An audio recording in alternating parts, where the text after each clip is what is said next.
Welcome everyone to the OVC consultation on the fiscal year 2023 tribal set aside. Excuse me, to help with audio quality, all lines are in listening mode at this time. This consultation is closed to the press, so we ask if you are a member of the press to disconnect at this time. For awareness, this session will be recorded. If you do not consent to recording, we ask that you disconnect at this time. Live captioning is available, and to enable that, click on the Show Captions option in your Zoom menu bar. If you have any technical difficulties during today's consultation, please let us know by chat so that we can help make sure that you are able to fully take part in the consultation this afternoon. I'd now like to turn the meeting over to our facilitator, Catherine Dark-Schmidt.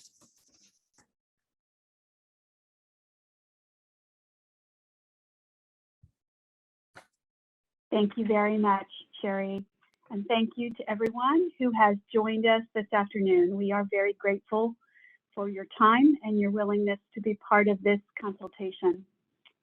My name is Catherine Dark-Schmidt. I am the Principal Deputy Director of the U.S. Department of Justice Office for Victims of Crime, and I have the honor of being the Director of the OVC Tribal Division. I will be the meeting facilitator today together with my colleague Yolanda Curtis Gibson, who is the Acting Deputy Director of the OVC Tribal Division. During this session, tribal leaders and their designees will offer testimony on statements on the tribal set aside from the Crime Victims Fund for fiscal year 2023. Thank you to all the tribal leaders and designees who pre-registered to give testimony during this consultation. Our colleagues who are managing the logistics of the event will be checking in with you to make sure you are ready to speak at the appropriate time. If you are a tribal leader who did not register to give testimony but who wishes to speak, please use the chat feature at the bottom of your screen to give us your name and tribal affiliation and indicate that you wish to speak, and we will add you to the queue of today's speakers. You can do this at any time during today's consultation. We see this consultation as part of an ongoing dialogue. And as in addition to this virtual consultation with tribal leaders, OVC will be hosting an in-person listening session before the 17th National Indian Nations Conference, scheduled for December 6th through 9th at the Agua Caliente Band of Coahuila Indians Reservation in Palm Springs, California. Our listening session will be held on December 6th from 9 to 11:30 a.m. Pacific time. We will all be there in person. And we would love to have anyone who is attending the conference and interested in giving us feedback an opportunity to talk to us about the Tribal Victim Services Set Aside program and any other matters to enhance services to victims of crime within tribal communities. Information regarding the Indian Nations Conference and our listening session are available both on the OVC website and in the chat. If you are giving testimony today, your name will be announced and your video and audio feeds will be live and unmuted. You can decide if you would like to have your video enabled when you speak. If you don't wish to have your video enabled, that's fine. We will unmute your audio and we will receive your oral testimony. We ask as you begin your testimony to please restate your name and tribal affiliation and title. If you are a tribal leader's designee, then we ask that you also state the name of the tribal leader on whose behalf you are offering testimony today. Thank you for reconfirming this information for us so that it will be included in the recording of this event. We also welcome written testimony. Please send your written testimony to ovctribalsetaside@usdoj.gov on or before December 16th. That email address is on this slide that's on your screen now, and we will also add it to the chat. The email address for written testimony will also be included in the thank you email that will go to all who registered for this consultation after our event concludes today. We are honored to welcome Dr. Juana Mejel Dixon, Tribal Legislative Councilwoman of the Pama Band of Lisueño Mission Indians, to open our consultation today with a prayer. Dr. Mejel Dixon, please begin when you are ready. Thank you. To all my relatives who are there, I'm gonna try and see me in on my own head here. I want you to each know that we respect each other's ways by custom and tradition, by the manner in which we greet Creator and give breath to the words that we're going to speak. I ask that you hold tight to your heart in a gentle way, because often the things we talk about are so valued and heartfelt that we have to be thoughtful of how we do that. And we hold you, we see you, we feel you. Creator said, "Achulupo wio ota umpoankucha." In my language, I say, we're asking Creator, acknowledging Creator, that you come and be with us. No shuno pulie, that we ask that in that heart, that giving of ourselves. You know, in our language, many of us don't have possessive words. We don't have the word I, those things that are different. We even in many languages I have learned don't have the expression of love or hate. No shum is the heart. No shum love, a good heart, is some of the things we translate into a language that is familiar so people will understand. In my world, we give blessings to our everyday. When you woke this morning, there was either the wind or the earth or the warmth or the water that greeted you, which are the four elements that we honor and respect and have governance and care for. For all our relatives who have gone before us, who have taught us what we know. For all our children who will learn what we know. As we work with this discussion, these words that we give breath to, remember they no longer belong to you when you give breath to them. They belong to the people. And we as a people gathering, as tribal peoples gathering, as leaders, advocates, all those things we are, that we are there for our people, that we give them everything we have. We hold you on this call deep in our hearts and thoughts today, for you are going to be the leadership, the givers, the watchers, the ones who have their footprints on the earth, that make the sound to look and see how well are our people. How do we help them? What do they need? And you know, sometimes we can be stubborn and be hurting really bad and not know how to reach out in a manner that would take care of myself, yourself, our relatives, and our children. I ask Creator to surround us with Creator's breath to support the calls and gifts you have to give today. And for those who speak with such fervor and honesty, I look forward to hearing you. May the leadership of this OVC hear our words. They will record these words. Let that be okay, because you are the ones who are giving voice for what others cannot join and do. They can't be here today. So let us think of them as well. I ask Creator in a good way, in a humble way. Let me be thoughtful in my thoughts today of all of you, not just about who I am. Challenge all my relations, I said. So I am finished. As you all know, all my relations are all okay. Thank you very much, Councilwoman Mejel Dixon, for opening our session in a good way and for reminding us all of the power of our words and intentions in this space, and also for reminding the people who are here who have very valuable testimony and insights to share, that there are others who cannot be here to share those same words.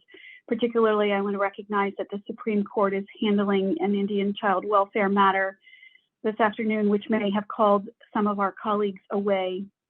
And so we appreciate those of you who are able to be here, and we look forward to hearing your words. I now have the honor of introducing the Director for the Office of Victims of Crime, Christina Rose, to make opening remarks and welcome all the people present today to our consultation. Ms. Rose was appointed to this position by President Joe Biden and sworn in on July 12, 2021. Prior to her appointment here, Ms. Rose spent nearly 20 years at the U.S. Department of Justice, serving in a variety of roles, including as Deputy Director at OVC, as Acting Director and Deputy Director for the National Institute of Justice, and as Chief of Staff for the Office on Violence Against Women. Chris, thank you for being here with us today. Thank you, Catherine.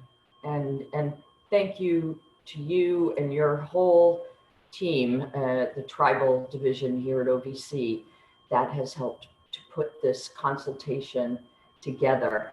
I want to begin my remarks by thanking Dr. Mahel Dixon for honoring us with her opening today.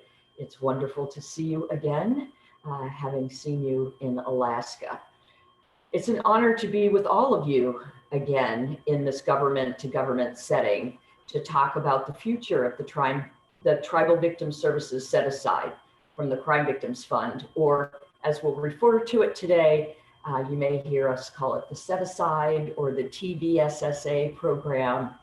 I was able to meet many of you in Alaska at the OVW consultation, and I learned so much during that time about the critical needs in tribal communities throughout Alaska, but also throughout the entire country. It really made a strong impression on me. So OVC released a framing paper and an FY or fiscal year 22 set aside program report in preparation for this consultation. So in case you haven't seen those documents, or if you want to refer to them again, the locations of those documents will be put in the chat to the right of the screen in just a few moments. So I'm looking forward to hearing your testimony today about these particular areas. Number one, enhancing the FY23 TVSSA formula grant process, improving outcomes for TVSSA funded projects that include major renovation and construction, and for strengthening services for families of missing and murdered Indigenous persons. We have listened and faithfully acted upon what we've heard from you through engagement with all of the tribes participating through consultations, listening sessions, and federal advisory committees. I want to review the flexibilities that we've been able to implement as a result of your feedback. We established a tribal division with staff dedicated to administering the set-aside program and other tribal grant programs. We implemented a formula for dispersing set-aside funds to respond to your preference that tribes should not have to compete for funding under the tribal set-aside. We offered flexibility. We offered applicants to our set-aside program the flexibility to choose an award period between 12 and 60 months, an option that is unique among OVC's discretionary grant programs, and that it's designed to address your concerns that a 36-month award period just didn't adequately meet the needs of your communities. We simplified the set-aside program application process by eliminating the requirement for project abstracts and for offering tribal applicants the choice between developing a project design narrative or simply completing a checklist or having a conversation with an OVC staff member to document the project design plans that you have. In FY22, we also expanded the allowable uses of TVSSA grant funds to support victim services in missing and murdered Indigenous person cases and clarified the allowability of certain expenses related to culturally specific victim services. So for example, the use of Indigenous foods in healing ceremonies and the ceremonial sharing of food at community education events. We learned from you that a healing response to an individual who has undergone trauma and seeks to become realigned with the community, restored to health and balance, includes the sharing of food, and we've made that an allowable expense. In this fiscal year, we'll explore how construction costs can be supported with TVSSA formula grants. The annual report that we published prior to today's consultation details the history of the set-aside. So I'm not going to get into all those details here, but I do want to summarize how the FY 2022 program unfolded. As part of FY22, the budget, Congress authorized a 5% tribal set-aside from the Crime Victims Fund receipts, resulting in a total set-aside of $130 million. OVC invited all federally recognized tribes to apply for set-aside funding, regardless of whether they received funding in the past and regardless of the unobligated balance or the time remaining in the award period for previous tribal set-aside awards. Population certificates to signal their intent to participate in the set-aside program were due in February. OVC then hosted a webinar to provide a program overview and technical assistance to potential applicants on how to complete and submit the required population certificate. And as a result, OVC received 194 population certificates from eligible applicants.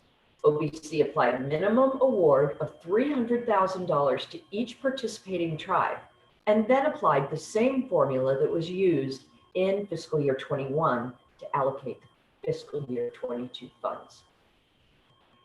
Then in April, we sent a letter to all eligible tribes who had submitted population certifications, inviting them to submit a non-competitive application into the department's online Just Grants system.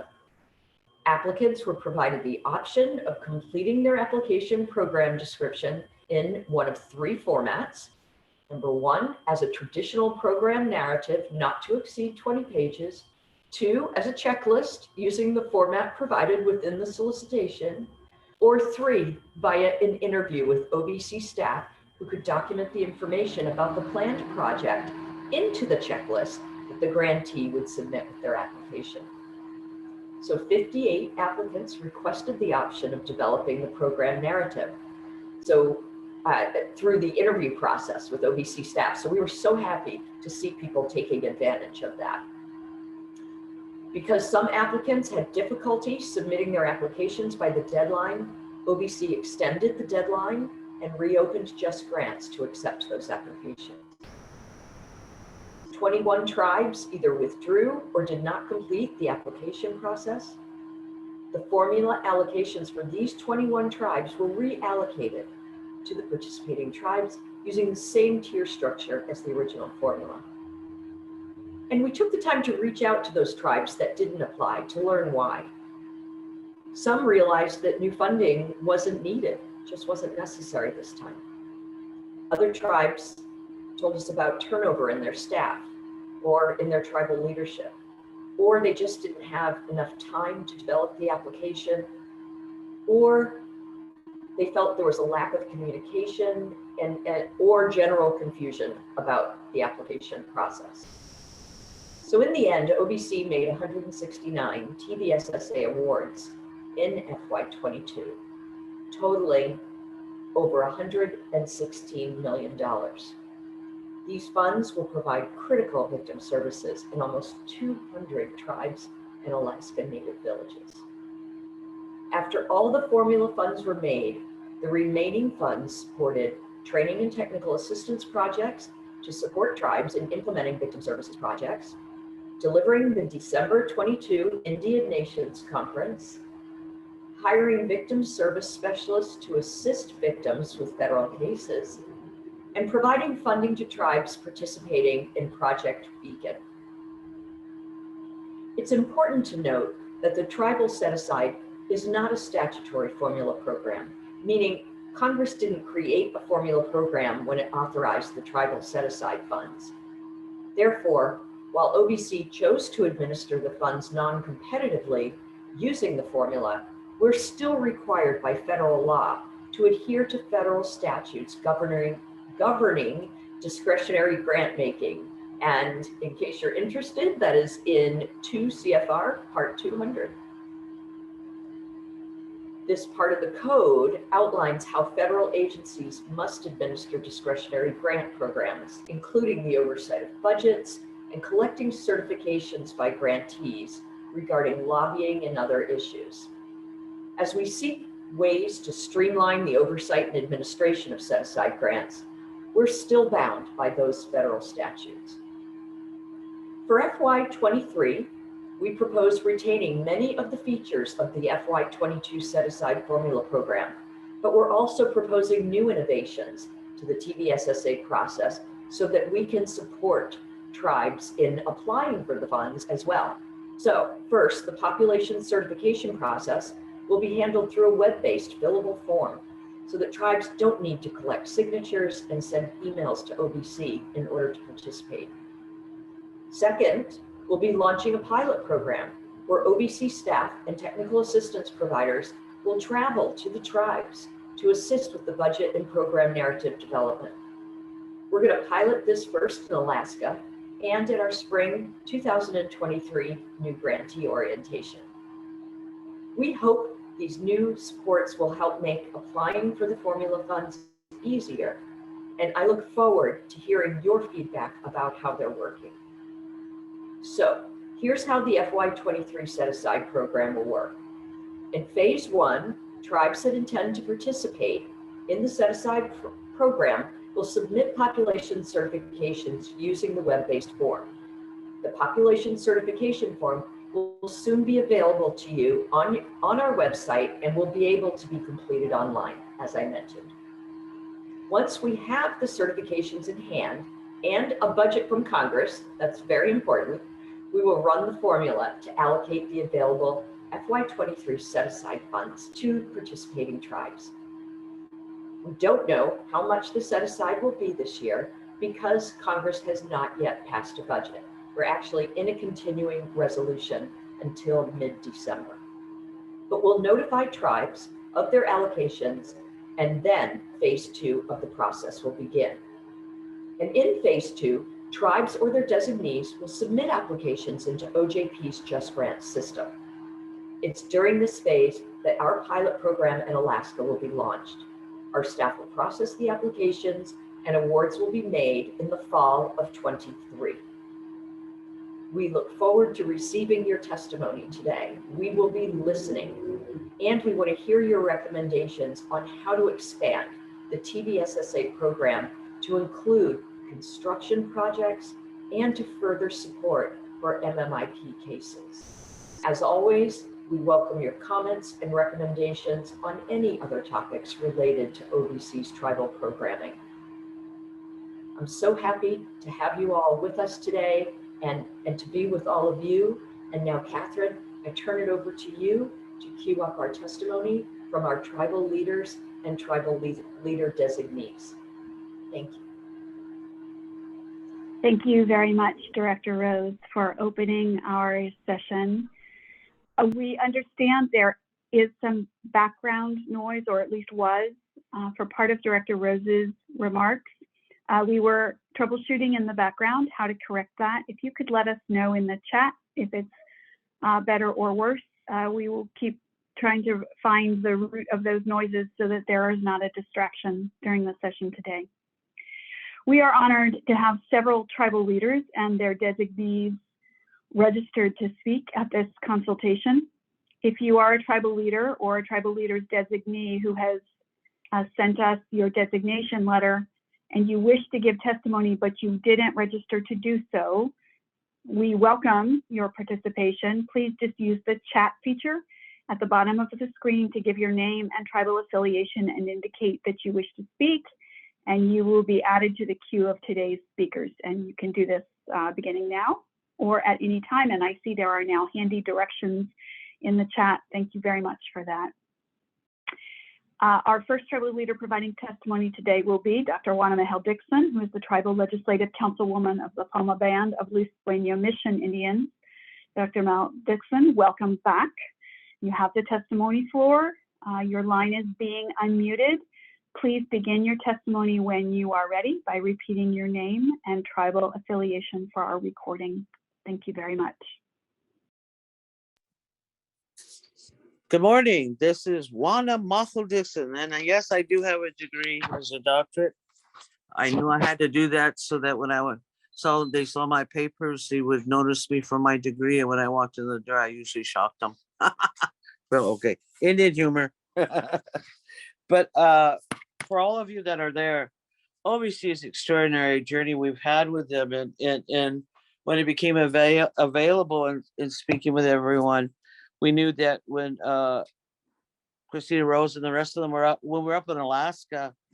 One of the things I asked for to consider, and I want you as leadership and subject matter expertise that are tribal people, really boots on the ground folks, that it might benefit OVC in our relationship to have a task force of regents who got in the down and gritty stuff of making this stuff work and getting our people to participate and understand it, what it does, what we plan to do. And I knew that working with different places, like especially with the Department of Justice in terms of the Tribal Nations Leadership Council and having a direct line to the Attorney General and the DAG office and some of the things that we do, that I see how OVC is like our direct line to for our victims, Office of Victims of Crimes, and the work we do. And when you look at the set aside and knowing that will we have different things to understand on the program and the renovations of things that have to be done for our facilities.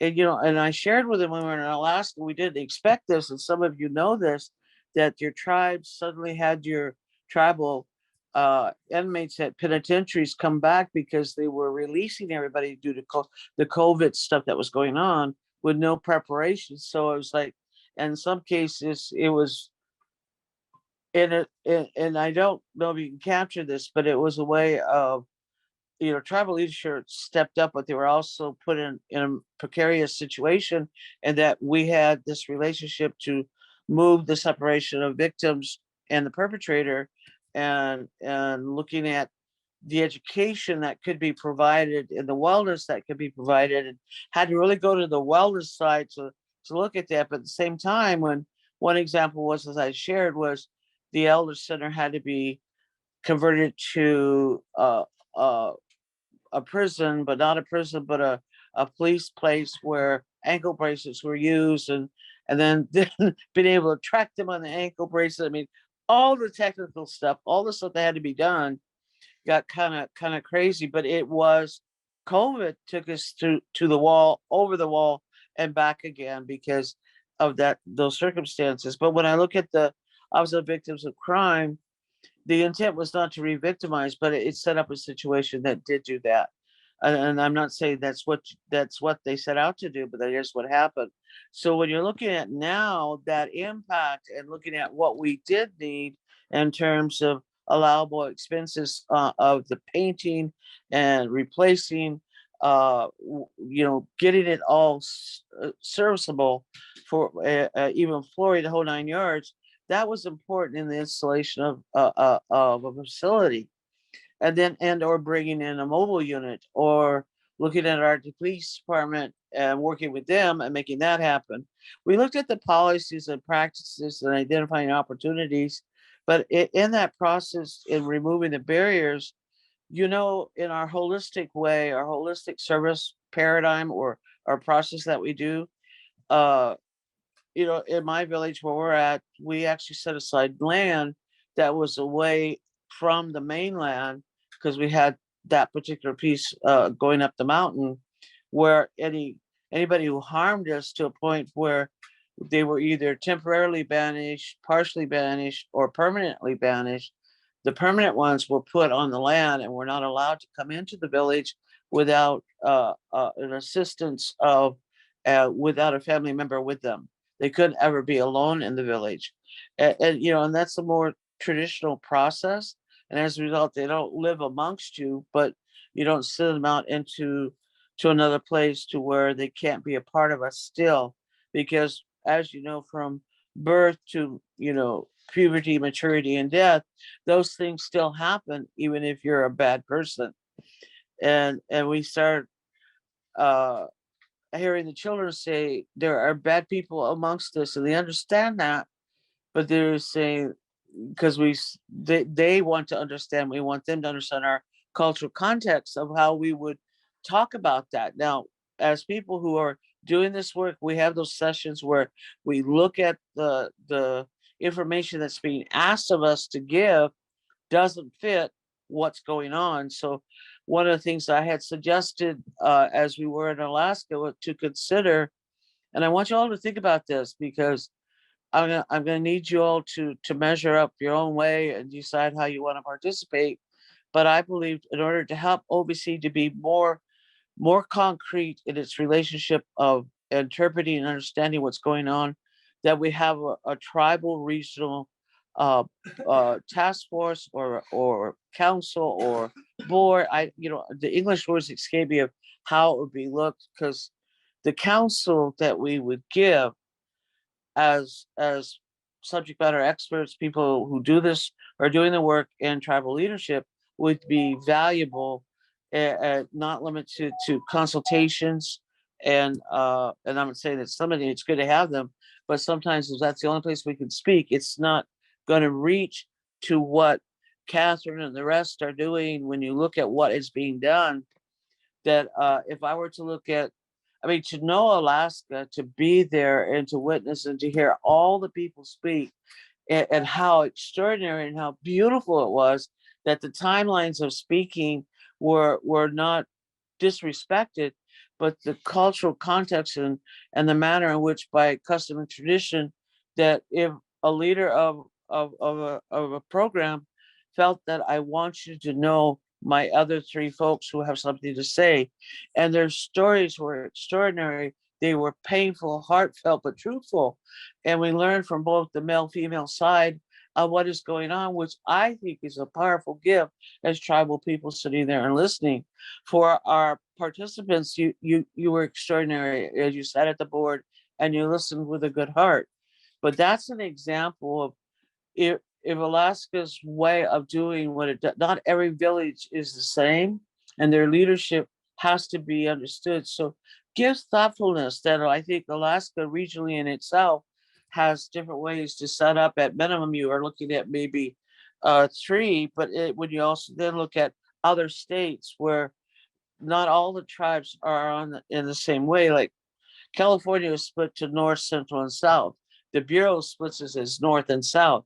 So at OVC, what we want to do is help you incorporate us more, to have more than just the consultation to speak to this, and re-examining it and looking at that. Maybe we can work together and other tribes who have done this, and at the same time understand the many of the things that we have to deal with when we look at the other federal programs.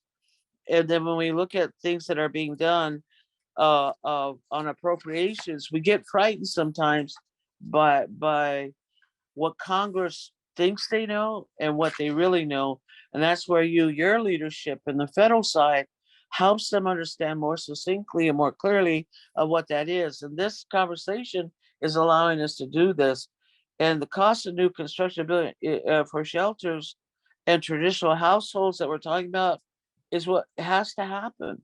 And I see you're anticipating it, but that means not building on the budget you have now, but advocating for that budget. And I think what people forget to know, and this is the hard thing, in leadership, you can address this, and those who are going to speak, what they don't understand is that we have a trust relationship and a trust responsibility in which we gave up a lot to allow America as the US to become, and we lost a lot, but there was a clear message that we're in uh, as I said to you a moment ago, that every member of Congress are our representatives. I'm not limited to whoever's in California and whoever's in any other state. I have to deal with 535 members of Congress who advocates for just my tribe. So you can imagine, when you do this work and you look at this potential of adding funding to it, it's a different, and you spoke to it some, it's a different responsibility. And in that trust relationship, you have honored us by joining OVW and the other programs and offer it OVC, and you've done a good job in opening that door. What we want to do with you is have Congress be clear that that door has more needs than what you can do and what's allocated at this point. And that's just our beginnings. We just started this relationship, and OVC in its own solicitation process. We looked at the how does the tribal work in terms of completing or getting across the barriers. And so I think this advisory group that you might come, or council, would help mitigate that, help mediate that, help get the understanding and get the leverage that's needed to make that happen. And I'll let the other leadership decide to join in and echo that or not. In a time frame, you moved the paradigm, you shifted, and I thank you for acknowledging that the 36-month window wasn't realistic, and that I know that there are other programs inside of DOJ who could look at what you've done and see how that would make a difference. OVW has done that on a measure, but the fact that you're stepping up and doing it under OVC dollars is extraordinary. And the practical barriers often are the victim serves specific, because it's there's this deadline of providing a service, and wellness program allows us to enfold in that a victim service response, but not on the same level that OVW expects. You have built bridges in our time together that we want to shore up and improve upon if need be, but I am thoughtful of the fact of what it took to just do that. Maybe sometimes as tribes we don't realize the federal stepping you have to do to make things happen. And Catherine, in our comments, we have also done a lot of that in our discussions with the commission and the work we're going to do. When I look also what was a realistic time frame in construction, naturally, in a construction that's going to occur, it's going to take longer. And a program that's just building itself has to have its phases to take longer, because we also have to have the buy-in from our tribal people. When you don't understand what that buy-in is, it is a traditional custom by custom tradition, and how we address services to our people might be part of that. And if it's done, only 4 times a year, that's a different time frame and reference that you may not understand or know, and maybe you do now. But how do we deal with that? How do we make that happen? And knowing that the weather and the times that change, if you consider how we might participate in this, we look at the fact that many of our people want to. We were typically suspicious when we started this, and like, oh hey, and we talked to each other, how could we do this better? I looked at what was being done in other programs, and we were able to reflect the same process because they did it in their way successfully that worked for us. Now, I cannot tell you that will work for every region. So my relatives who are on the call, this makes sense in terms of having that regional representation to OVC to help do that and educate in a better manner. And the idea is not to slam you down with this or criticize what it is, because we are in a new beginning, and we don't have a longevity life. But what happens that scared a lot of folks is when DOJ kept pushing a formula based and or by numbers based, and the need, when you have areas where there isn't a village or a res that didn't have some kind of harm done, and the wellness side of that has to be addressed. And Indian Health hasn't been able to do it, and Department of Interior hasn't been able to do it, and DOJ has your window of which it can do its shared part of that with the other programs inside. That's a doable. For us, it's, if you can imagine, the federal government in one way is like me going to over to on an Anadarko or over to the Pueblos and say, I see what you did.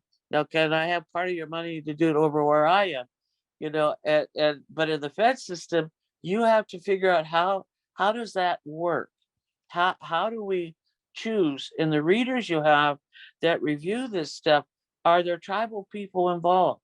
And can you bring them in? And the hard part is many of our subject matter experts that are going to be on this call and tribal leaders who can be that kind of person don't sacrifice not receiving the funds because they were a reader. So but they're the ones who's going to be able to educate, select, and improve upon the process. And that's important to when you're using OVC as technical assistant coordinate contractor. How does that best work in tribal societies where they have to be brought in and recognized as to just turn the soil over, to unearth something, to look at the sacred traditional side of things? There's a measure of that where this council could help mitigate that. There also where businesses are concerned, just because there's a tribal enterprise, if they don't use that money to address what we're talking about, that's why we've come to you.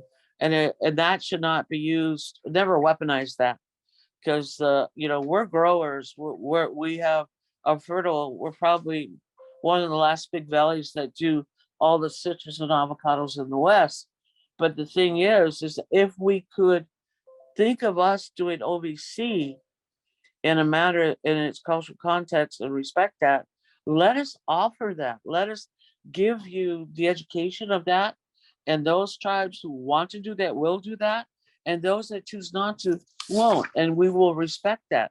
But I believe that what you have done in the crime victims one is, and the tribal victims services set aside, it was misunderstood that wellness services and prevention, education versus prevention, that's still part of your paradigm.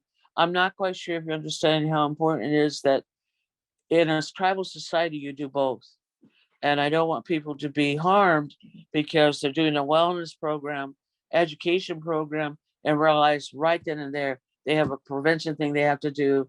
And it's like, well, do we stop and get off the clock? Do we stop and not record this time so we can't get paid? I mean, it's like the fear of the federal act sometimes gets kind of crazy. Like, are we going to lose our funding around this? I don't think so, but it's best to have the open conversation addressing what those are. And finally, I will say to you, the application process, the program narrative requirement at that time when we do that to streamline it is important. If you already have a grantee who you know that the program is viable and it needs to have a continuation of funding, that it should be able to build on what the narrative and let them add a supplement to the narrative to support this continued funding. There's a way to do it. It's just let us see what we can do together.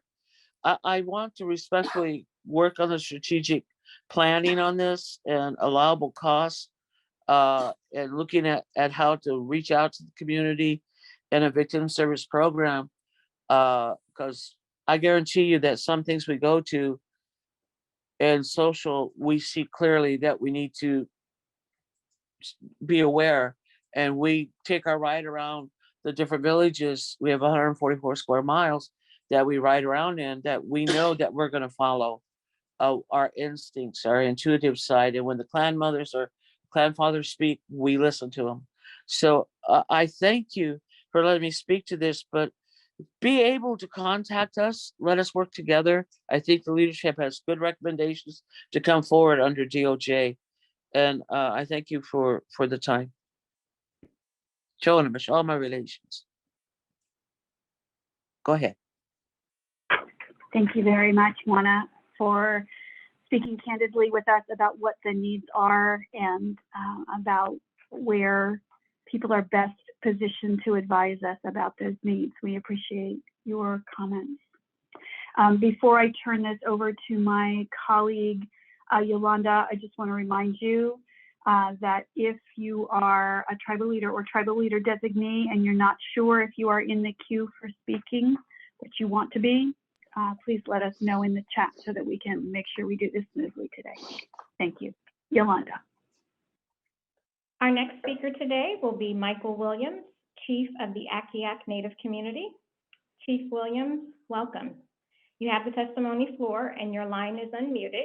Please begin your testimony when you are ready by repeating your name and tribal affiliation. Yeah, my name is Michael Williams. I'm currently the Chief of the Akiak Native Community. And I would like to first thank Dr. Wana Mahel Dixon, who I've known for many decades, and I first met her up here in Alaska some long time ago.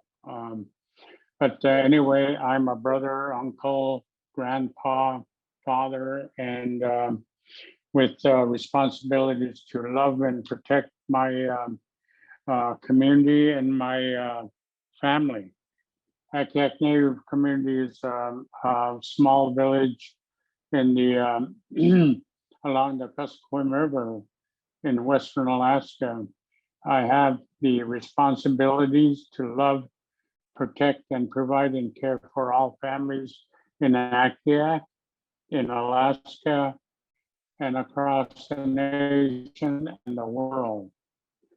In addition to my position as chief in my professional career, I have been a behavioral health counselor, have worked with victims of crime and on one-on-one basis. Akiak is about 400, has 400 permanent residents, of which 100% are native. And you get to Akiak by air, limited times of the year by the river. We have no permanent law enforcement within our community. State law are located in Bethel. We are building our tribal court system. Like many tribes, indigenous peoples across Alaska, the nation and around the world, we are a people of great strength and resilience, rich in culture, surviving and thriving in the face of a long time ongoing challenges to our self-determination and authority, the stealing of our lands and natural resources, and breach of federal trust responsibility that we see reflected in preventable, unacceptable rates of violence against women, including MMIP. The long-term solutions to violence against women and other crimes lie in our local cultures. We thank the Department of Justice for hosting this important tribal consultation on the Tribal Victim Services Set-Aside Formula Grant Program. The TVSA has helped create new life-saving resources to tribal nations that can assist Alaska Native and American Indian victims of crime. The importance of this new and necessary funding cannot be overstated. And it is imperative that the tribal nations and the federal government work together to assure that all funds reach Alaska Natives and American Indian victims in Indian country. Today, my oral testimony will first focus on the recommendations that will support victim services in my community and in Alaska. I will then respond to the questions presented in the framing paper and related considerations. We will also be submitting written comments that will offer additional recommendations and expand our recommendations below. The Crime Victims Fund program has been in existence since 1984. With direct funds available to the states, tribes have only had access since 2018. In these last 4 years, it has become clear that CVF existing policies that were created for states do not work for tribes. That most tribes, especially the small Alaskan tribes, do not have the infrastructure to operate with the existing parameters of the TVSSA. Tribes need flexibility to address the needs of their communities with victims' needs. No victim can receive justice if there is no emergency response available and no system in place for holding the perpetrator who committed the crime accountable.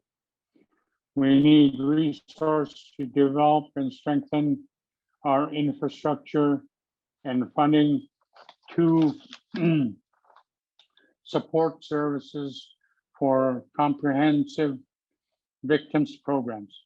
Some of these needs include capital costs for buildings and programs aimed at holding a perpetrator accountable as well as treatment. As the program currently exists, we are not allowed to comprehensively use funds that benefit victims in all areas. Tribes must be allowed to decide what holistic services will work for their people. Placing prohibitions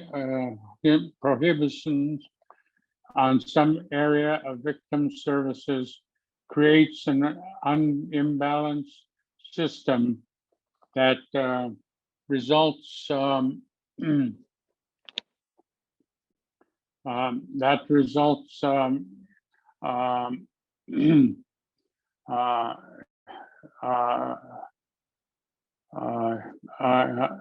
not in a good way. A victim may need medical care for counseling, but they also need someone to answer the 911 call. In tribal communities and societies, victims need functional systems that create an environment where true healing can take place. Drawing arbitrary lines between types of services simply doesn't work for tribal communities. We need flexibility and self-determination to put the resources tribes determine they are needed most. Since 2018, the TVSSA had the potential to transform the crime victim services infrastructure in our tribal society and communities, bringing healing and support to victims who have long been forgotten, but sadly, these grants fell short. The funding got caught up in bureaucratic red tape, and many tribes were forced to return their TVSSA funding unspent. This cannot continue to be the status quo, and the TVSSA program for tribes needs to be reevaluated and redesigned to promote tribal success and self-determination, not frustration and failure. How can a victim heal if they know that their perpetrator will not be held accountable through justice systems? We understand that OVC may hear our comment and think we agree, but that's not our job. But we are asking OVC to step outside of the typical federal agency silos to think about the needs of the victims. Our tribal systems have historically suffered from the lack of funding, especially for those tribes located in Public Law 280 states, where they were especially left out of the funding cycle for justice-related services. Tribes in Alaska are a prime example of this funding disparity. The mission of OVC is to meet the needs of the victims.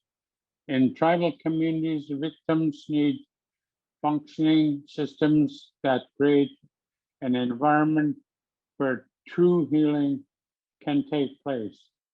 The 2018 U.S. Senate Commission on Civil Rights Broken Promises briefing report states unequal treatment of tribal government and lack of full recognition of sovereign status of tribal governments by state and federal governments' laws and policies diminish tribal self-determination and negatively impact criminal justice, health, education, housing, and economic outcomes for Native Americans. We ask you to work with the tribes to create a tribal victim service funding source that both addresses the needs of our communities, that is based on the historical context of why the violent incidents for Alaska Natives are of the highest in the country. Alaska specific recommendations. Number one, fund the Alaska Native-based training and technical assistance provider that has knowledge and boots on the ground understanding of the needs, barriers, available resource and logistics, not just cultural representatives from National Technical Assistance Provider to provide technical assistance, especially with construction and restructuring of prior year funds to support construction costs. The reality of Alaska Natives and our communities is unique, and we need technical assistance providers that understand these issues. We waste a lot of time and resource educating non-Alaskan based experience training and technical assistance providers on our need. The results are diminished and sometimes reflect no victim services have actually been provided. We have to repeat these year after year due to high federal staff turnover. What happened to the Alaskan Native Crime Victim Center for Excellence pilot program? We have heard that the OVC decided not to go that route or distribute money set aside for that program. Why? Two, the victim services programs that need adequate and equitable funding, while the non-Indigenous communities have not have the needs associated with a systematic and historical victimization, our Alaska Native communities do. We need to be able to address these needs to be adequately funding tribes and recognizing their self-determination and authority in creating culturally appropriate holistic services. OVC funding is a way to achieve this through comprehensive victim services that are based on tribal needs and values of our communities. Cultural programs help to both heal victims' trauma and reduce continual violent behavior within our families and communities. And these programs need to be funded. We recommend that A, historical trauma should be included as a harm which a victim can receive services for under the Tribal Victim Services set aside.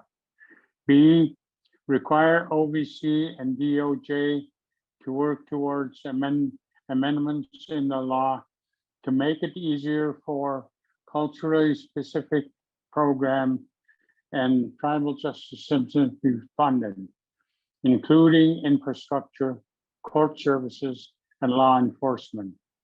C, evaluate past grant victim service programs prior to the tribal set-aside program since 2018 and create a comprehensive increased services formula-based program for victims of violence and accountability for those who use violence.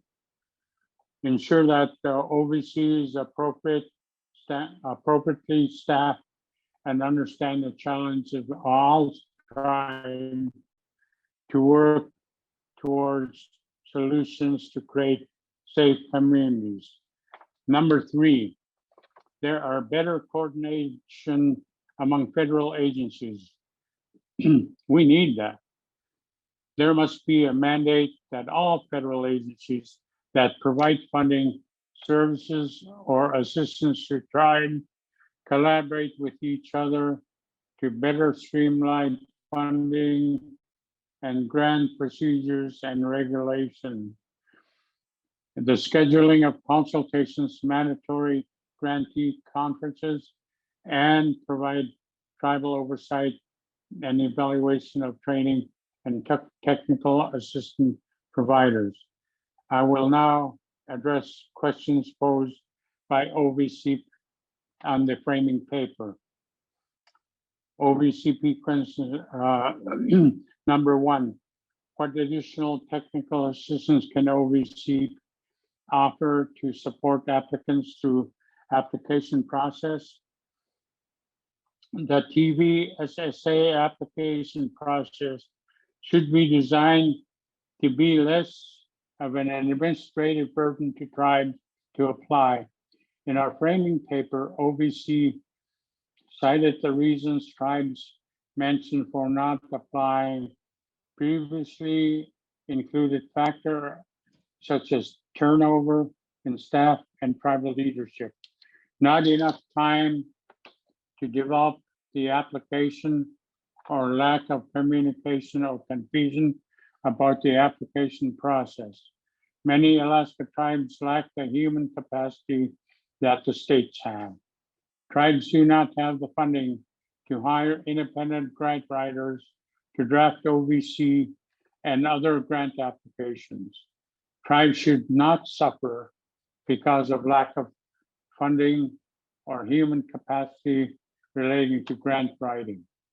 OVCP application requirements and processes should reflect this understanding. In addition, as we've mentioned before, tribes need OVC staff and who are required or who are providing technical assistance to the working and the region and have knowledge about the challenges. We need the OVCP staff assigned to Alaska to work with Alaska hours. Our OVC technical assistance providers do not work Alaska hours. They lack any true understanding of our unique challenges. OVC has rolled out the funding without fully explaining what the funding can be used for. It uses the travel broad term victim. Tribes need to know how the other tribes, states, and territories spend their money. We are told that the large portion of funding goes to child abuse cases, from providing direct services, legal support, case management, and court-appointed special advocates. What are some of the best practices? Why not highlight those that are designed for smaller, close-knit communities, highlighted in successful ones and how they got there. Make a list of programs that are funded beyond the usual victim services. Number two, what additional or different methods should OVC use to increase outreach efforts and build awareness about tribal set-aside funding, particularly tribes that have not historically applied for OVC funding. OVC should use all methods possible to increase outreach efforts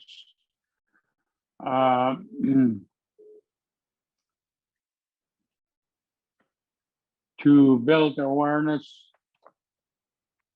about tribal set-aside funding in Alaska, including reaching out to Alaska tribal nonprofit organizations, state universities such as University of Alaska Fairbanks, and Alaska-based national tribal training and technical assistance providers such as Alaska Native Women's Resource Center and the National Indigenous Women's Resource Center.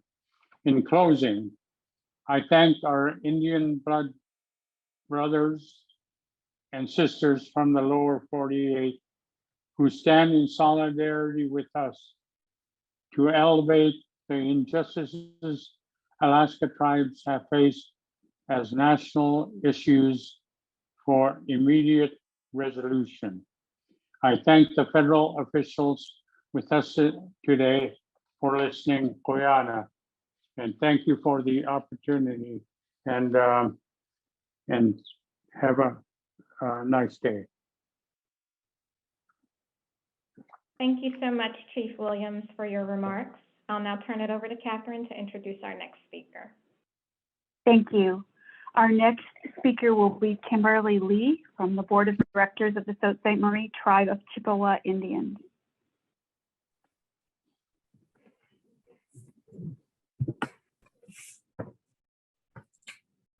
Good morning, Director Rose and those at the Office for Victims of Crime. Thank you for hosting a tribal consultation on the important topic of the Tribal Victims Set-Aside Formula Grant Program, or TVSSA for short. My name is Kimberly Lee. I'm a member of the Sault Ste. Marie Tribe of Chippewa Indians, where I serve as a Unit 2 Board of Director. As an elected tribal leader, I am speaking on behalf of the tribe. In addition to my verbal testimony, my tribe is submitting written comments addressing each of the issues for which OVC is seeking feedback. My verbal comments will primarily address two issues: enhancing the application process and strengthening services for MMIP families. First, on the topic of enhancing the fiscal year 2023 application process, we recommend that more personalized technical assistance be provided when a grantee submits a request for assistance through the Just Grants web portal. Our staff have reported that when they ask for assistance from the Just Grants service desk, they get sent a user guide and generic training link rather than a direct response addressing their technical assistance request. This makes it difficult for awardees to meet application and reporting deadlines and holds up the on-ground work in communities. Additionally, because of a recent experience our staff had with the Just Grants web platform, we recommend the web platform be updated so it sends an email notification to grantees each time a Just Grant user creates a new task for the grantee. Our staff have been told the only way grantees can currently find out when an action is needed from them is to check the platform frequently. This failure to notify grantees of important actions does not align with other federal grant reporting platforms and leads to inefficient grant management for Just Grants grantors and awardees. Also, the OVC TVSSA grant requires the grantees to submit a budget modification annually to update the tribe's annual indirect rate.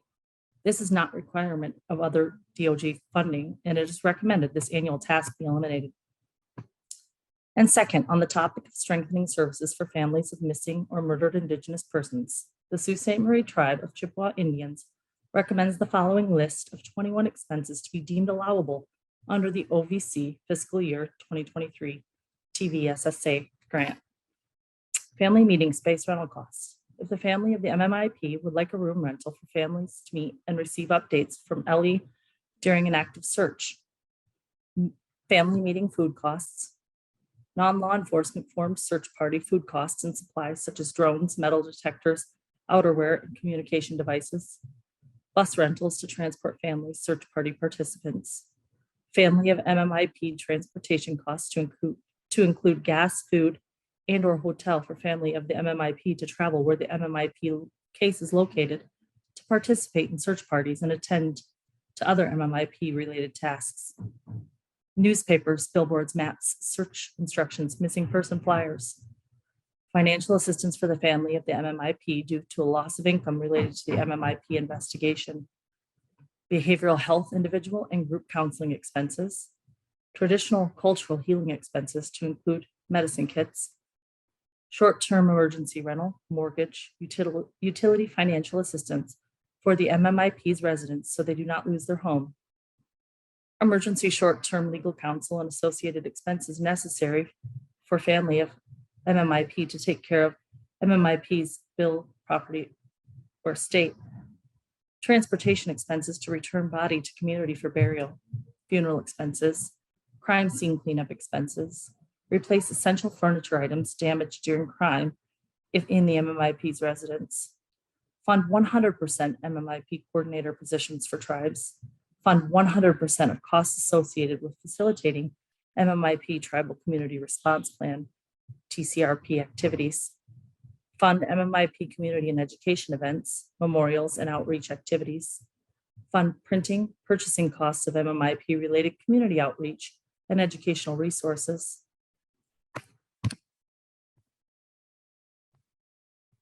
Apologies, I lost my spot.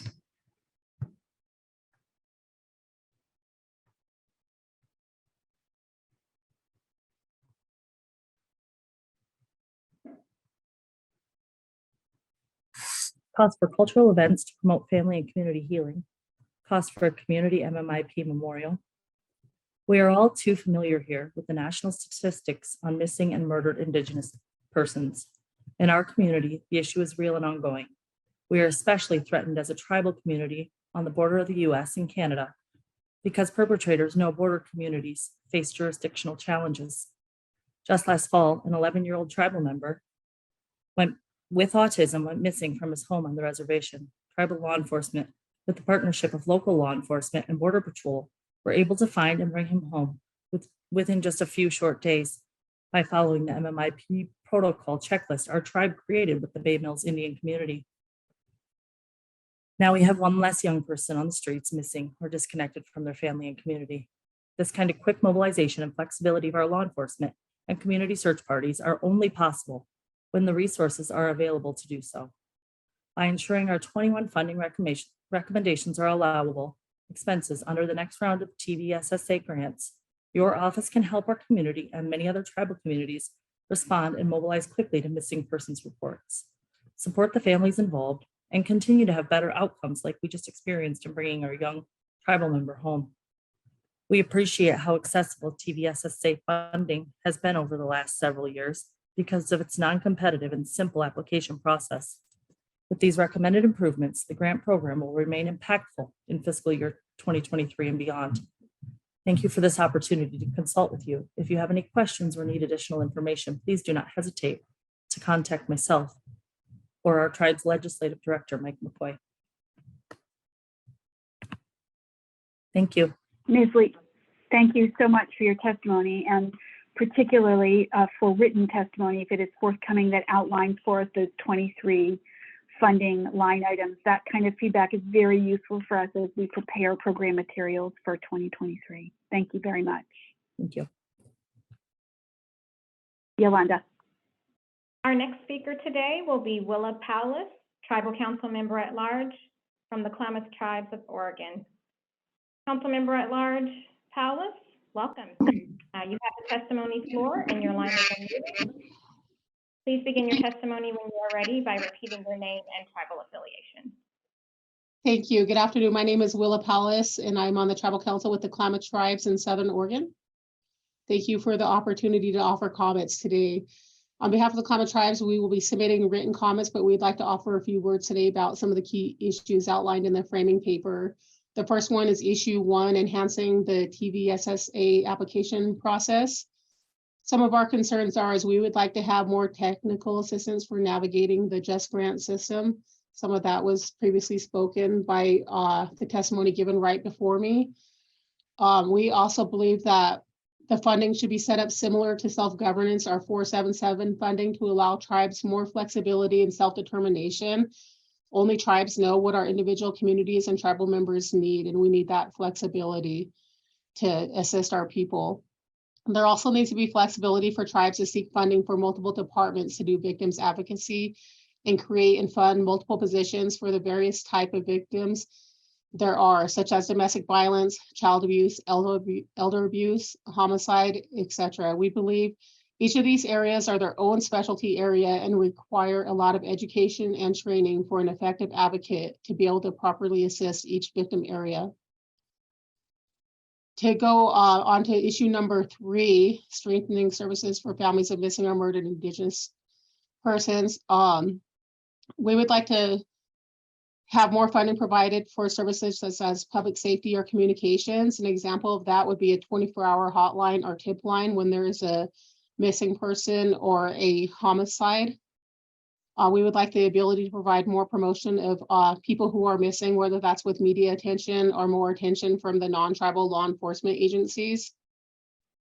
The ability to educate, it's going to have to allow prevention. Prevention should be an allowable cost, so our people are not target victims, especially children and other vulnerable populations. It's impossible to almost educate without prevention, so we'd really like to see prevention be allowable. One of the things we'd like OVC to keep in mind is when we're dealing with homicide victims, to have support to keep children in their homes. Sometimes after a homicide, children can be removed from the home and placed into an unhealthy environment. We would like support for multiple family units impacted by the same homicide. Sometimes they're after a homicide, it's a pretty difficult situation, and sometimes family members are not talking to each other or are fighting with each other. So we would like to be able to assist the various family members, an extension of family that are impacted by the same incident. Also, an expansion of victims assistance training on how to work with families who are in the grief process. An example of that is, again, families of homicide victims. Many times families who have experienced homicide are in a delayed or stalled grieving process because they are focused on the outcome of the court case and not on the processing of their grief. So we would like the ability to be able to assist, whether it's more grief training for the victims themselves or for the advocates on how to navigate that delicate process. One of the things we'd like to be to have is allowing for more trauma-informed training. Many times employees or advocates experience vicarious trauma after working so closely with families and victims. Also keep in mind, homicide victims are often our relatives and close friends. They are not just another statistic, such as in a non-tribal community. A lot of times our co-workers, our cousin, or someone we see every day. The Klamath Tribes also recommend creation of a regional council or task force. This will help our victims advocates to be able to communicate better with non-tribal victims advocates, such as those in the county district attorney's offices. That will close our comments for today. We will be submitting written comments. And in closing, we'd like to thank you for the opportunity to speak today, and we look forward to positive, lasting changes in the program. Thank you. Thank you for your remarks, Member at Large Powless. Catherine? Thank you. Our next person to provide testimony today will be Danielle Vigil-Maston. She is a designee providing testimony on behalf of her tribal leadership. Ms. Vigil-Maston, when you are ready, your line is unmuted. You have the testimony floor, and please begin your testimony by repeating your name, tribal affiliation, and the tribal leader on whose behalf you are testifying. Thank you. Good afternoon. Hey, Young Hamalio, Dequeta Ante, Holie Danielle Vigil-Maston. I am here on behalf of the Hoopa Valley Tribe Chairperson, Joe Davis. he is in Washington, D.C. currently right now on other issues on behalf of the Hoopa Valley Tribe. So I'm filling in the shoes to speak on behalf of the Hoopa Valley Tribe on the OVC set aside for the TVSSA, which is held today. And so we were looking over the different areas that you guys have for enhancing the the 22-23 TV SSA application process. So had the opportunity as a program manager and advocate to be able to apply for those funds and under the tribal set aside. And I just want to say thank you, because this year was much easier than the prior years where we had to complete the 24 or 25-page grant application to be able to submit on behalf of the tribe, which when you're working in the trenches, daily, it's really hard to find the time to be able to in the evening to draft out that 20, that grant application. And so I want to thank you guys for taking the time to develop the checklist process, and also for the tribal set aside portion, which makes it easier as tribes where we don't have to compete against one another during the granting process. So thank you for that. I really appreciate that on behalf of our tribe. So kudos. As far as the steadfast goal of enhancing the funds to getting to us, there are some areas that we still struggle with as a tribe. And I know that a lot of the Alaska tribes suffer with the same issues, and some of the Southern California tribes as well, living in rural areas, is that we don't have during the winter time, we have a lot of mud storms, flooding, snowstorms, etc. that happens here, and it makes it really hard to get on the internet to be able to do a lot of the reporting and stuff, or to even do the grant applications. And so we struggle here with internet. So we would like an email process like the old days, I know, to be an option, because going through the PMT system and then trying to save it, and sometimes it times out because it has a short timeout period, and the process to be able to save it in there times out, and sometimes we have to do the report 3 times before it actually saves, and then we spend a lot of time on the phone with Just Grants trying to figure out how to upload it into the program because of our internet's really slow. And so there's just internal struggles that we're facing as a tribe is living in a rural areas, internet problems, and I'm sure there's a lot of other tribes living in rural areas that face that as well. And so the good old days of just being able to email or fax in a grant application are in the past, but we still would like to have that option. I know it's old fashioned, but sometimes it's hard to get things up into this system without timing out and then to another. And Just Grants did sit on the line with me and did verify that we did have that problem. And we weren't able to attach the budget to one of our items because it wouldn't allow us to type the whole budget process, like each line item description before it timed out. And so we were like really frustrated and wanted to throw the computer out the windows at times, but we held our breath and we struggled through the process and got it in. So any note with that being said, as far as like the program features to have defined in the award process, we really like the way that you guys did it for the 2022. And for 2023, we hope that we'll be able to have that same process. We have several programs here because we're we're one of the largest land-based tribes in the state of California. And so we have a Hoopa Tribal Court, we have law enforcement, we have our office, which we're just getting ready to build under this new set aside that we received from OVC. We're going to have a one-stop shop, which is for victims of crime, for domestic violence, sexual assault, and MMI, missing and murdered Indigenous Persons office. And so we're in the process of getting that completed, which we're really excited about, and hope that you guys will be able to come out and see someday. One of the problems that we did have with this construction, we would like to build a new building, do a construction site where we're able to build a new facility, but with the grant, the way it is with the non-construction monies and whatnot, and it's under a lot of grants. The same with purchasing a vehicle where you have to lease, you can't buy. That's really a struggle for tribes because then we have to buy modular units that don't last as long as a stick-built infrastructure. And also with vehicles where you lease them, then you have to give them back after the granting period ends. And we understand that's, you know, probably not a portion of your department because that goes under like property and procurement. But with the vehicles and stuff, it'd be nice to be able to have those vehicles that way, once the GSA time period ends and we're able to keep that vehicle to get another one, because transportation is a huge issue here. We're right in the heart of the redwood forest, and we have two major highways that run through here. We have Highway 96 and then Highway 299, which are both major highways that connect into freeways, which is 101 and I-5. Both of those freeways connect into to Canada and Alaska and New Mexico.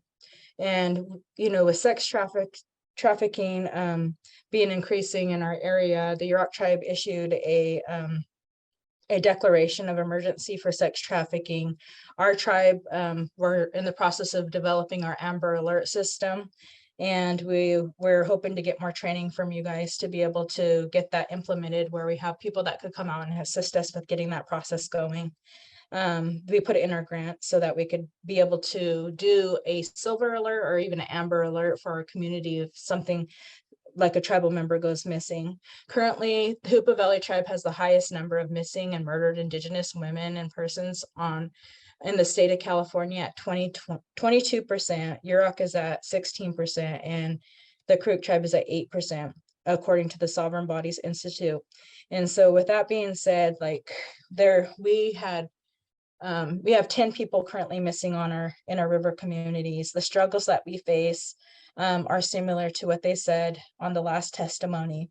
So with being able to have boots on the ground searches, because I know that it was a non-allowable expense, that we had to spend a lot of volunteer hours in addition to our regular work hours to be able to assist family members with community volunteer searching outside of our work and not get in trouble for it. And so we did that on our own time and our own dime.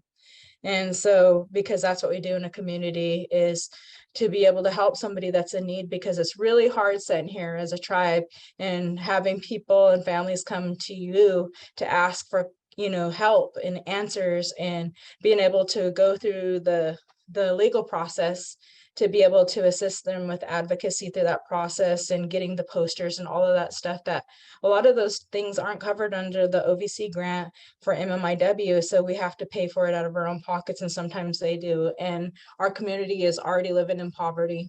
And so it's really hard, you know, when we're faced with those types of things, finding the gas monies to do searches, or even being able to assist them with the simple thing is the cost of a funeral when we find them. So we on our own time were able to be successful in the sense as volunteers and with our tribe under the OES department to be able to assist with some of those costs. The tribes came up with hiring a private investigator to be able to help on some of our cases, because we weren't able to do that under our grant. And so we were able to help families with actually having somebody that could look into all the clues and question all the people, kind of like that show that's out there right now with the Alaska Daily, they call it. I know it's Hollywood, but it's, you know, it gets to the bottom of, you know, what's going on, because it's really scary being an advocate out here, in the sense that there's people that are murderers that haven't been caught. And we're helping families that are possibly have members that are murdered, that are missing. And so people are afraid to speak up on those issues. And we've been thankful that under the OVC, we've been able to help some of those families with some direct services to be able to help them with getting to court and stuff, to be able to prosecute. We prosecuted 4 murderers this within this grant cycle, and we were able to assist with getting the families there to testify on those cases. We have a high number of drug and alcohol addiction on our reservation. We had a huge influx of fentanyl overdoses in Humboldt County. Fentanyl, it was considered a murder by Humboldt County, if somebody was dealing them and somebody overdosed with it, is considered homicide. And so that is new in our area. I know that a lot of tribes are struggling with high addiction rates because of depression and addiction and generational traumas that our people been forced through the boarding schools. And I always say this every time, as far as like sex trafficking goes, this started back in the 1800s from first contact.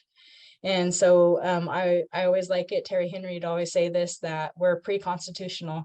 So a lot of these issues we didn't have until contact. And so with that being said, we're thankful to have the OVC set aside. We think there's areas that need improvement as far as like funding, burials for like if we find a missing person, that we're able to assist the family with the burial expenses, giving them a space to be able to rent, to be able to provide food for their ceremonies. Also with traditional and cultural assistance, as far as like getting traditional healers or seers or traditional spiritual help and guidance through the process, because it's really needed. Also behavioral health counseling to be able to help them through the grief and loss period, or even the unknown, because we have so many people that are on the whereabouts unknown list for the Department of Interior. It's crazy that nobody's looking into it. And so I'm really happy to see that there is MMIW monies available, that we can start, just scratching the surface, but there needs to be more help as far as law enforcement and jurisdictional issues that we need to work on better as Indian people working together as tribes. And so one of the barriers that we faced that as a tribe is that people went missing on other people's reservations or other areas that are outside of our reservation, and we kept getting slapped in the face with the whole, they didn't go missing in our area, like we have no jurisdiction over it, you should be there, that's not your area. Even though it's our tribal, we have subject matter jurisdiction as because they're a tribal member, but jurisdictional issues shut us down. And so it made it really hard, for families, because we heard of places where they were, and we contacted the Department of Interior MMIW person, Christopher, and he's trying to work with our tribe to bring in trainings for this year if we could pay for them under the OVC to understand the Public Law 280, and to get our sheriff to sign off on being able to help these families. It's heartbreaking. It's really heartbreaking to see people struggle. Sorry. To struggle with no answers and coming to work every day, getting the phone calls to see, who's working on the case and where they're at, and getting shut down and feeling like the person that's ignored on issues in regards to Native families that are being sexually assaulted, sex trafficked, and murdered. I think that we as a tribe tribes need to work together in as government to be able to address these unmet needs of our people. And I always try to be strong, for the families. But this is really hard work, to go out in the trenches and know that there's people that are out there that know what's going on as far as like protection and stuff for our people that are our families that have missing and murdered, trying to keep them safe. We're in a really rural area. We have a population of like 5,000, people that live here, and 3,000 tribal members. And most of the people that we found that are doing these things to our members are non-tribal members, but they're brought in through the drug cartels and stuff. And they're making money off of our people through drug addiction.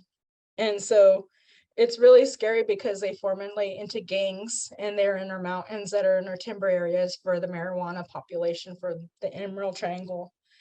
So I'm putting this in the open record. Our council and our office talked about it many, many times.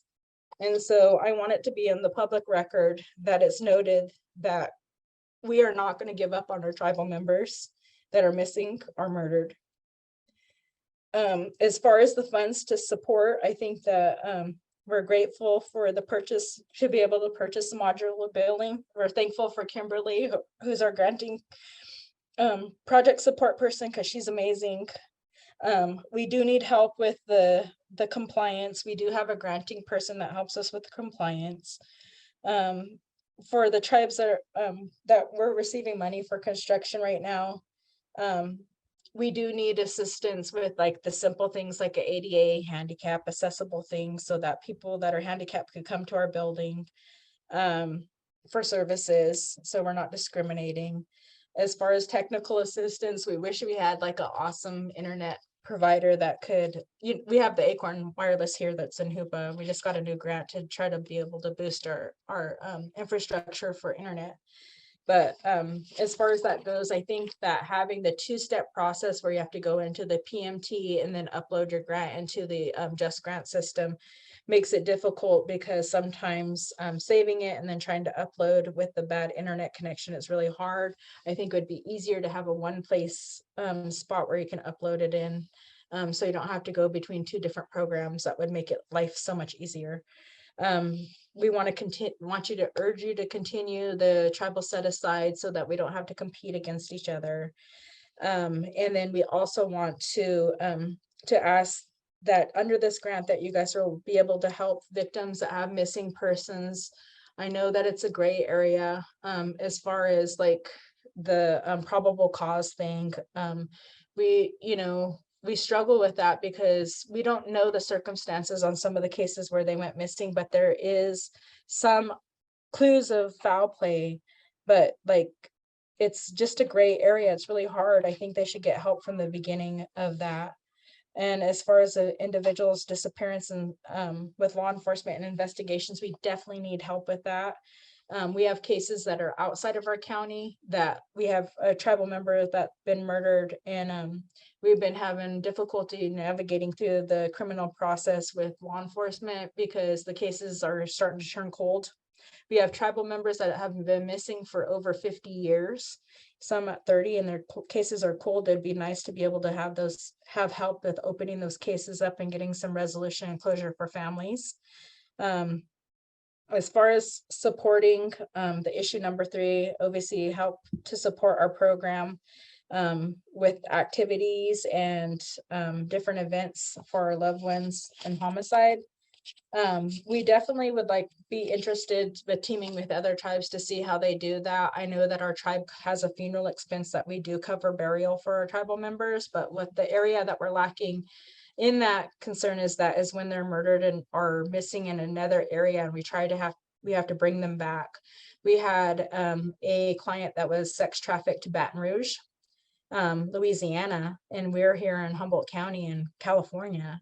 And so on that type of case, we needed to team with other organizations to be able to get the funds to be able to fly that individual's family to be able to help her with the search, because a lot of the grants didn't cover that money. So the tribe had to pick up those expenses. So just looking at areas like that, that's great. And being able to help, because I know that there's so many people missing in Canada, Alaska, California, Montana, every state has the same concern. And so I thank you for looking into this matter. I thank Deb Holland for her time, for letting us testify before her for the White House. And I thank you for this forum, for allowing us to speak and help our victims of crime. We thank you very much for this time. Hayanontik, Sidian Huang Afla. Thank you.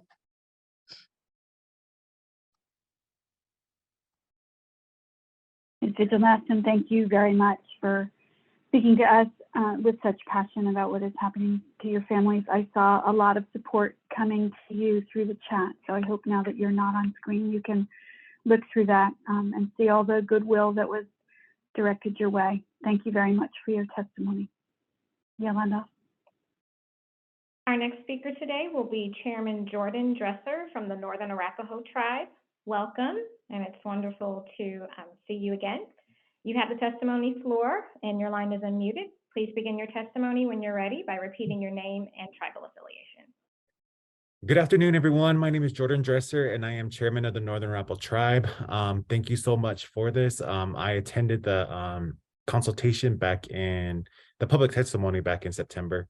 And I just wanted to reiterate the different things that we talked about before, which is that, you know, for these different opportunities and these funding ones, you know, technical support would be really good, especially for some of us tribes who are kind of stretched thin with different things. This is a priority for us, and we have grant writers, but some of them this is kind of new for them as well. So they're kind of getting the footing of different things. So technical support would be really good with that part.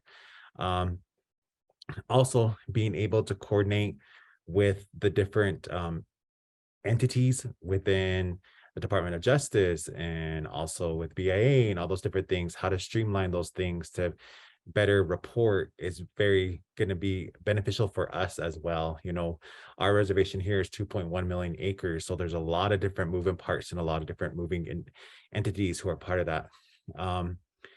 And I think the biggest thing that we see kind of going here is that public support is a huge thing.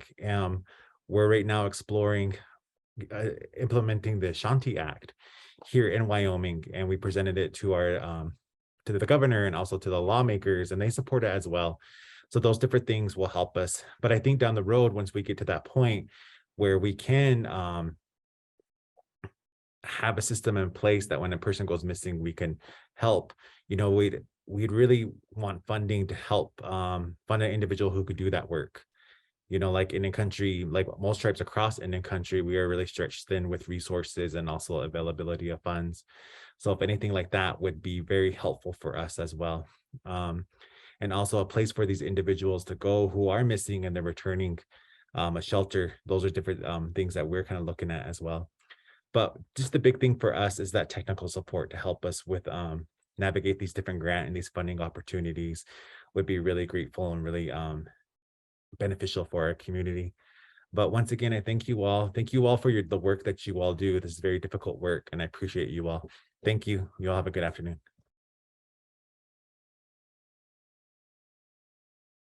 Thank you so much, Chairman Dresser. We appreciate your remarks. Catherine? Thank you. Chairman Dresser is right. A lot of the people who are in the virtual room with us today, either providing testimony or supporting each other, are the people who do this frontlines work. And we know that it's difficult work to do, and we are grateful to every ounce of energy and heart that you put into this on behalf of your communities. I believe that we have one final speaker on the roster today, and that is Rod Cascala, who is a designee from Nambe Pueblo. Mr. Cascala, if you are here, I see you in the panelist room. That means we are getting ready to open your audio. I see you have your camera open, so if you will just begin your testimony, please, by restating your name and tribe and the leader on whose behalf you are giving testimony. And thank you very much.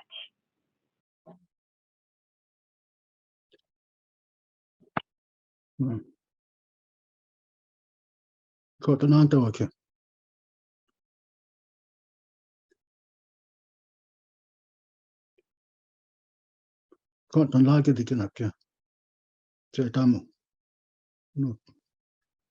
know if you can hear me.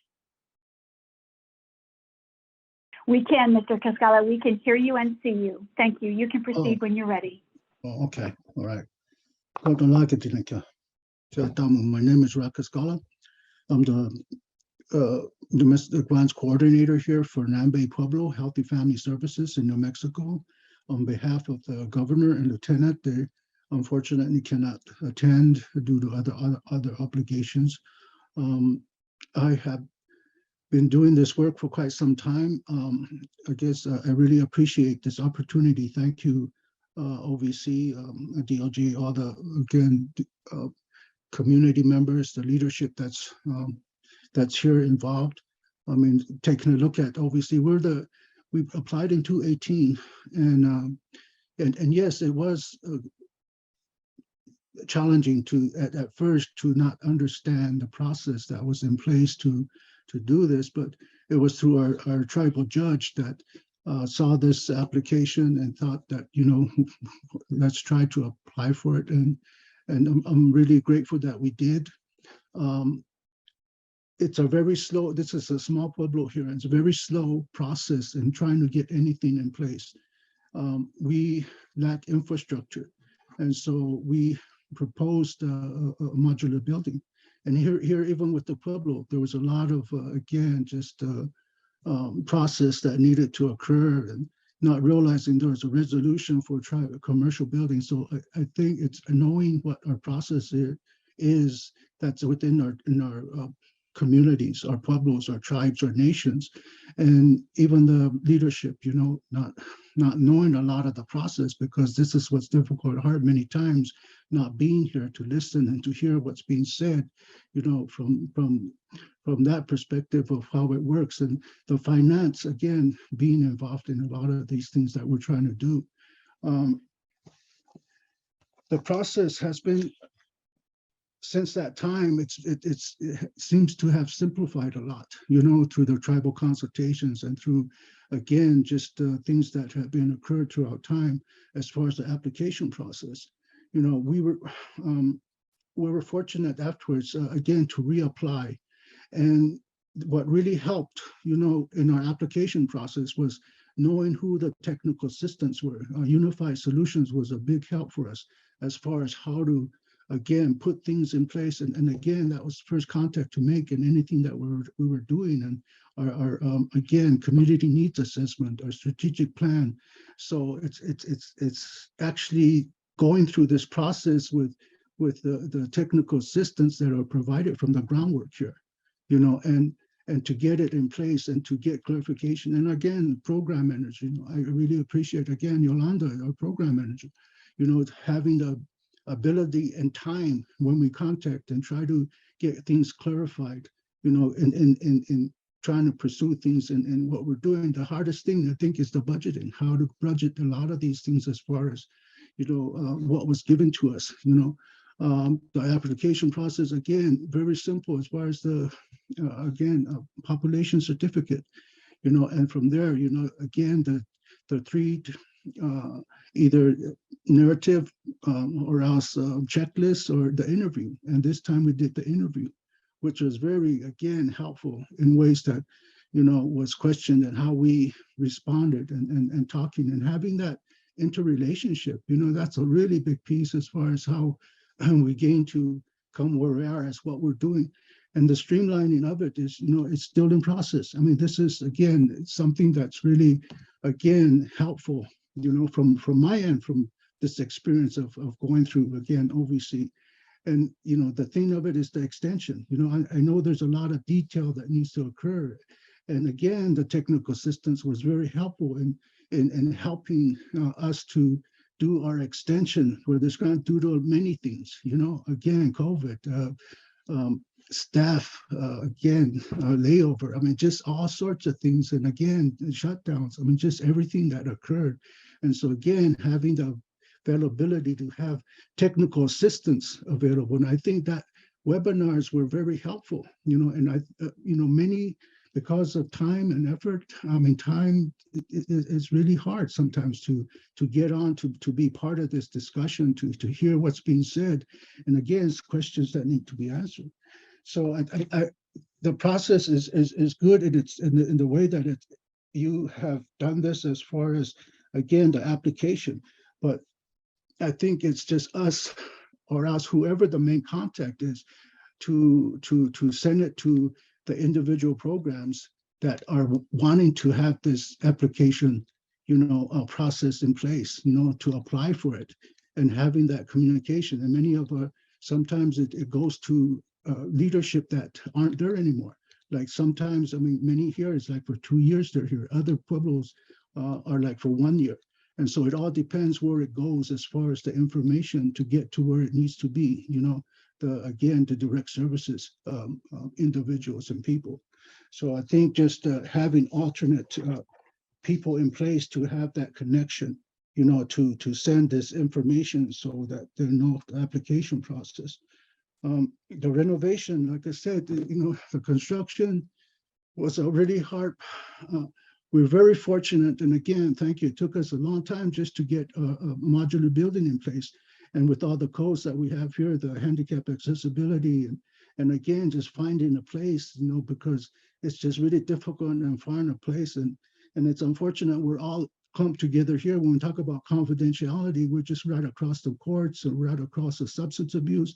I mean, that's another thing too. It's just really difficult and hard to find a space somewhere where there's safety, but we have to be really creative and innovative and thankful just to do that. The construction is about, again, the biggest thing is the plumbing. It's the sewer line. It's what's dug under is what I was told. Anything that you dig is construction that's not allowable. But I think this is where, we need to really consider that as far as construction for any type of infrastructure. As small tribes, many times we cannot afford a lot of this to put infrastructure in place. Maybe the building itself, but then yet, when it comes down to other connections that need to happen, that also needs to be a part of the construction cost. We had to utilize other funding in order to do that, with the tribal administration, to have that in place. And so to streamline a lot of this, I think construction should include everything, all these things, when it comes to having a building or a place for many of our victims of crime. The MMIP, the missing indigenous, the biggest thing is, we have a task force here in New Mexico.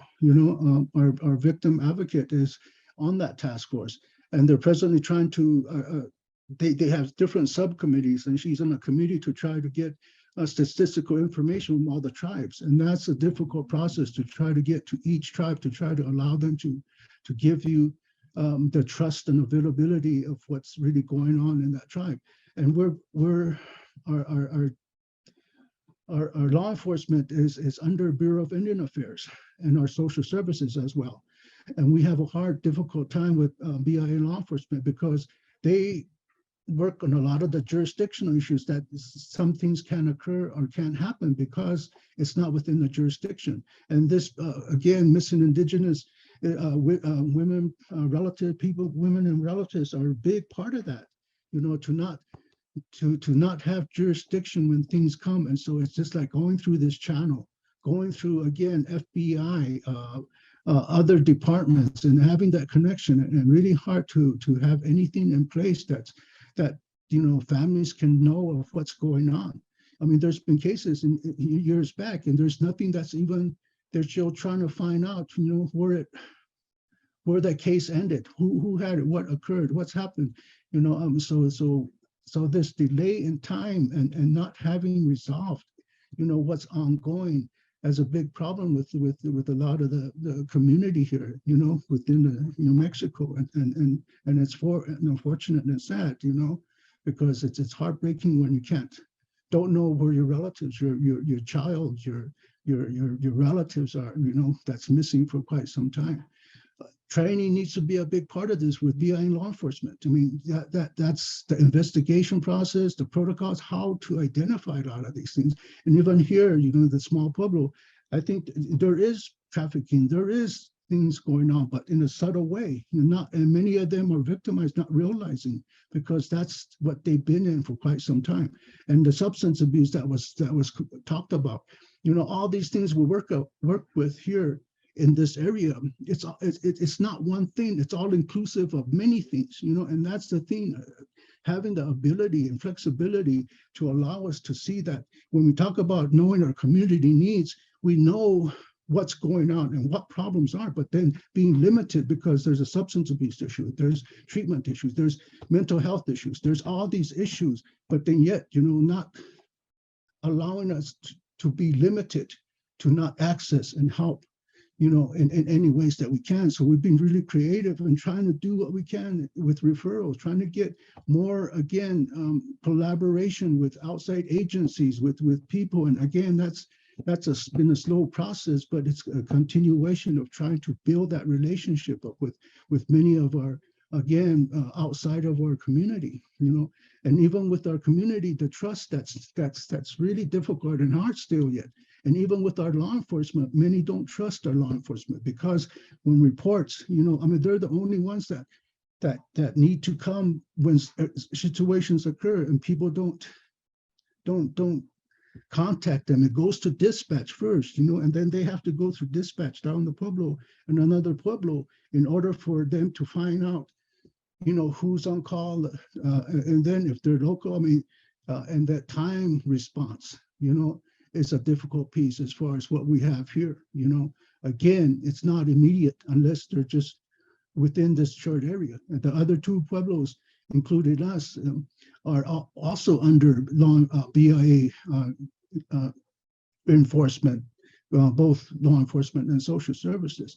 So I think this is a big thing as far as the trainings that need to occur, with our law enforcement, especially the federal agencies, and having them to be trained and identifying a lot of these things. And even like was mentioned, we finally meeting with them on a monthly basis.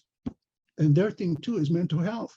How do they recognize mental health when they respond to somebody instead of immediately doing something harsh or drawing their weapon or doing something, to know that there's something might be mentally, handicapped or an issue for this individual, the way they talk, the way they act, or just they're shaking, just unnoticeable stuff that makes them draw that weapon right away. So again, trying to get trainings like this in place. And then as was mentioned, trauma informed, I mean, just how to respond in a nice, non-threatening way, which is again, difficult for law enforcement when they respond because of how individuals may act and what's going on in that situation. But with victims, again, trying to educate them and be aware of it's their time that's so difficult and hard. And with BI and law enforcement, our only law enforcement here, many times too, it's they're detailed out. And when a case occurs, they have to stop and then wait, again, continuance, and that takes a long process. Prosecution, we don't have a prosecutor. One of the agencies programs around can allow prosecution, but only for domestic violence. And so there's so many issues that take a look at as far as what is allowable, and allowing us to have that ability to know that this is what was needed in our community. That when it comes down to jurisdiction, when it comes down to the judicial system, when it comes down to protection orders, to all these things, allowing us to have the flexibility to do what we can in order to, again, serve our victims, our relatives, in a safe and way. And the closest shelters, when we're having that relationship with them, they're like 35 miles south of here. So again, outside resources, the availability for all that need to occur. So with all this, I know it's past time, but I just really appreciate at this moment in time all that you have done. I know we're all different and unique in some ways, but also the issues are the same.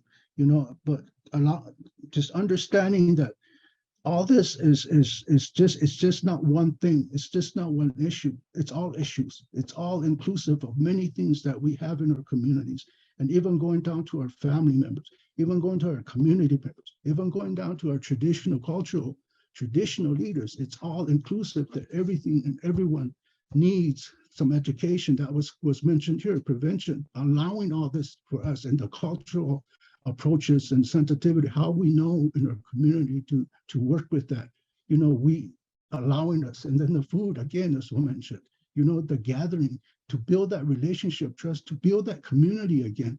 Now we're slowly coming out to have in-person stuff, so that's occurring. So that's a big piece now as far as how to build that relationship. And again, food, I mean, it's part of celebration, but then again, part of trust to build within our communities, to have this, again, healing process that we're really trying our best to deal with and work with. So, I just, again, appreciate your time, and thank you all for, again, just being on here and allowing us to express our concerns, and hopefully that, again, this process will continue to simplify as we move forward and not complicate things and everything as we're doing. So, thank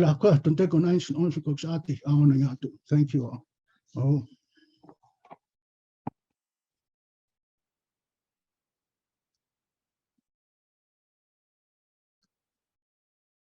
Thank you very much, Mr. Cascala, for your testimony. And thank you again to everyone who was present today, those who shared testimony orally, to those who shared support for each other in the chat that was going on during the testimony, and of course, for all the effort that will go into written testimony should you choose to send that to us so that we can include it in both the record of this event and in our deliberations about how best to make the TVSSA program work for you. We do welcome that written testimony, whether or not you provided oral testimony today. We're going to have a slide at the very end of the consultation in a few moments, and I see it's already in the chat on the right-hand side, reminding you of the email address to which written testimony may be sent on or before December 16th. I hope that I will have the chance to say hello to many of you in person at Indian Nations coming up in just a few weeks. I would now like to welcome back Director Rose to make some closing remarks. Thank you, Catherine. I understand that there was some noise in the background while I was speaking before. Are you able to hear me okay now?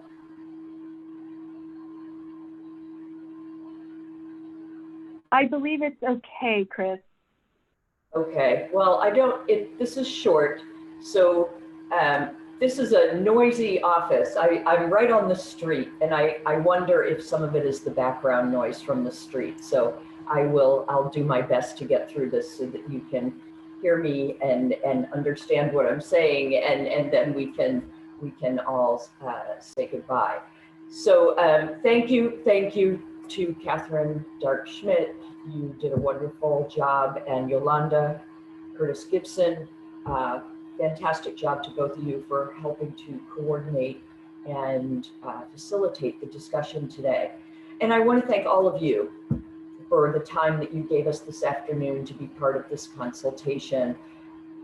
We so appreciate your testimony and your candid remarks about how we can work together. But most of all, I want to thank you for all that you do to support victims and survivors, and for helping to make your community safer and healthier and stronger. And oh my gosh, there's somebody revving up a motorcycle outside. I'm sorry. But I also want you to know that I heard you, and I heard the compassion and the passion in your voices, and your testimony was very moving today. And you've honored us by sharing these stories of need and the resiliency in your families and your communities. And we know that all of you are just so dedicated as leaders to lifting up the dignity and the safety and the well-being of your communities. So we are very proud to work in partnership with you to make sure that victims of crime in American Indian and Alaska Native communities have the access to the services that they need and certainly that they deserve. So before we close today's consultation, I also want to just give a quick thank you to Booz Allen Hamilton, who helped us carry out this consultation, and again to the entire OVC Tribal Division. We hope to see many of you at the Indian Nations Conference next month. So thank you again, and I wish everyone good health. We have an official closing to this afternoon's consultation, and Catherine will introduce that for you now. Catherine, over to you. Thank you very much, Chris. So we will have an official closing for this afternoon's session. Juana's words will be the end. They will close us out. So I want to say from my team who is here present for the consultation, from OVC to you, as you go out through the rest of your day, please go in a good way. And thank you for being part of this consultation. Councilwoman Mahel Dixon, thank you again, and the floor is yours. Jonas, there was so much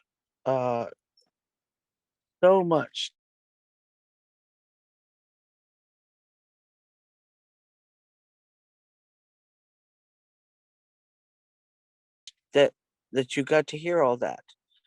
And our hearts swelled with love and compassion for each of your words. And we took breath in to hold the messages you gave to share with our people who are in the same place often where you spoke of and of the needs you spoke of.